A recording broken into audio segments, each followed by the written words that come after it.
مرحبا ترحيبة بأهل المواجب الأصيلة، عد ما لاحت بروق وعد ما حنحن رعدها.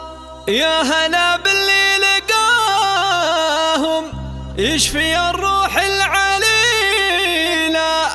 يا هلا باللي لقاهم يشفي الروح العليلة.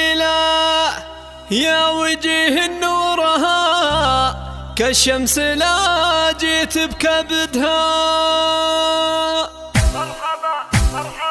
مرحبا ترحيبة بأهل المواجب الأصيلة، عد ما لاحت بروق وعد ما حنحن رعدها. يا هلا باللي لقاهم يشفي الروح العليلة، يا وجيه النورها كالشمس لا جيت بكبدها. مرحبا باسم الكريمة بنت الأجواد الأصيلة، فقط وحصريا على استوديو لمسات الإبداع. أم حسين يا سعدها اليوم في فرحة عيالها. أم حسين والمدايح كلها فيها قليلة، الزيون أوصافها وما نحصيها في عددها. بنت شيخ بالكرم والطيب ما نلقى مثيلها، شيخ عز وشيخ طاله والمواقف رواسدها. من زحول ماخذين المجد وسيوفه وخيله، لا بتنتظر بالافعال الجزال وتعتمدها، لا بتنتظر بالافعال فقط وحصريا على استوديو لمسات الإبداع.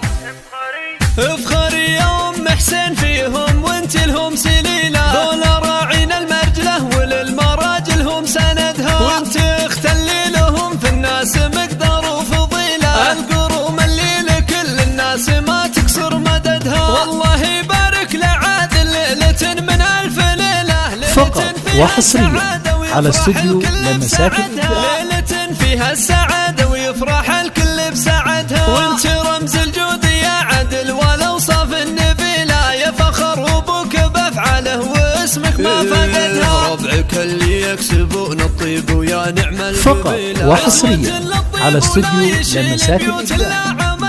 عزوة للطيب ولا يشيل البيوت الا عمدها، واثنية ترحيب باللي قد لفى شعر وشيله. مرحبا